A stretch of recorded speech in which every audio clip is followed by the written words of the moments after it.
Hi hello नमस्कार, मी सीमा तुमचं आणखीन एका नवीन व्हिडिओमध्ये अगदी मनापासून स्वागत करते। सकाळची वेळ होती, छान असं आवरून घेतलं आणि त्यानंतर मी आले होते किचनमध्ये। देवपूजा वगैरे झाल्यानंतर म्हटलं पटकन असा नाश्ता बनवून घेऊया। पहिले तर किचन वाटा वगैरे स्वच्छ करून घेतला, त्यानंतर दूध गरम करण्यासाठी ठेवलं आणि आज मी बनवणार होते नाश्त्यामध्ये सुशिला। तर त्यासाठी या इथं ताटामध्ये मी भरपूर असे मुरमुरे घेतले। हे जे मुरमुरे आहेत ना, ते थोडेसे वेगळे असतात, म्हणजे लांब आणि थोडेसे बारीक आकाराचे राहतात आणि चिवड्यासाठी आपण जो भडंग वापरतो तो वेगळा असतो। तर हे मुरमुरे घेतल्यामुळे काय होतंय, चव देखील छान लागते आणि याच्यापासूनच सुशिला बनवला जातो। तर आता सुशिला बनवण्यासाठीची रेसिपी जी आहे ना, ती अगदी पोहे बनवतो त्याच पद्धतीची आहे, त्यामुळे मी काही डिटेलमध्ये तुम्हाला सांगणार नाही। तर इथं मुरमुरे छान भिजलेले आहेत, तर आता पाण्यामधून थोडेसे पिळून घ्यायचे आहेत। पाणी त्यामध्ये जास्त ठेवायचं नाही, नाहीतर ते चिकट होतात। यासाठी इथं मुरमुरे एका चाळणीमध्ये काढून घ्यायचे आणि त्यामध्ये जर काही थोडंसं पाणी वगैरे राहिलं तर ते देखील खाली निघून जाईल। जसं आपण पोहे बनवण्यासाठी शेंगदाणे वगैरे तळून वगैरे घेतो, अगदी त्याच पद्धतीने करायची आहे। ही जी रेसिपी आहे ना, ती अगदी साधी सोपी आहे आणि ज्यांना पित्ताचा त्रास आहे, त्यांना पोहे खाता येत नाहीत किंवा खाल्ले तर त्रास होतो, त्यांच्यासाठी हा जो ऑप्शन आहे तो नक्कीच उत्तम असा आहे।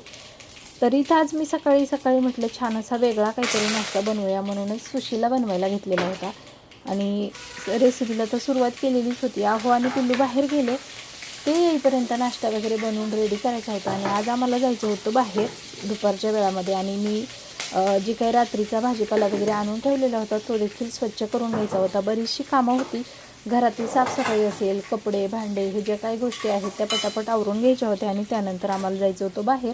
जर आपण बाहेर गेलो आणि बाहेरून आल्यानंतर काम करायचं म्हटलं तर ते अजिबात होत नाही।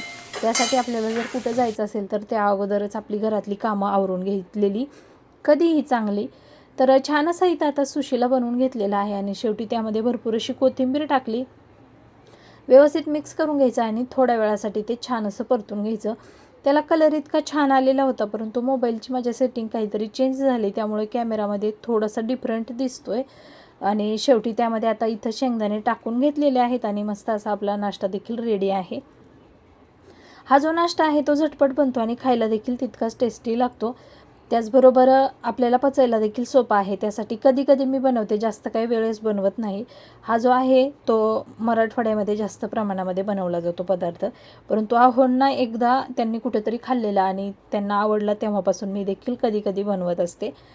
त्यानंतर नाश्ता वगैरे करून तयारच होता, तोपर्यंत आहो आणि पिल्लू येईपर्यंत म्हटलं आपली जी मधल्या वेळातली कामं आहे ती देखील आवरून घेऊया। ही जी काही मसाल्याचा डब्बा, तेलाची किटली, मिठाची भरणी हे जे आहे ना, त्याला आपला तेलकट वगैरे हात लागतो, त्यामुळे म्हटलं पटकन असं आपलं लगेचच पुसून घेऊया आणि ज्या त्या वस्तू ज्याच्या त्याच्या जागेवरती गेल्या तर आपल्यालाही जास्त गोंधळ झाल्यासारखा वाटत नाही आणि घरामध्ये देखील पसारा होत नाही। तर आता इथं भाजीपाला मी पाटीमध्ये काढून घेतला आहे आणि त्यामध्ये आता पाणी सोडलं आहे। जरा वेळासाठी पाणी ठेवायचं, पाण्यात ठेवायचा भाजीपाला आणि भरपूर असं पाणी टाकून त्यामध्ये थोडंसं मीठ टाकायचं।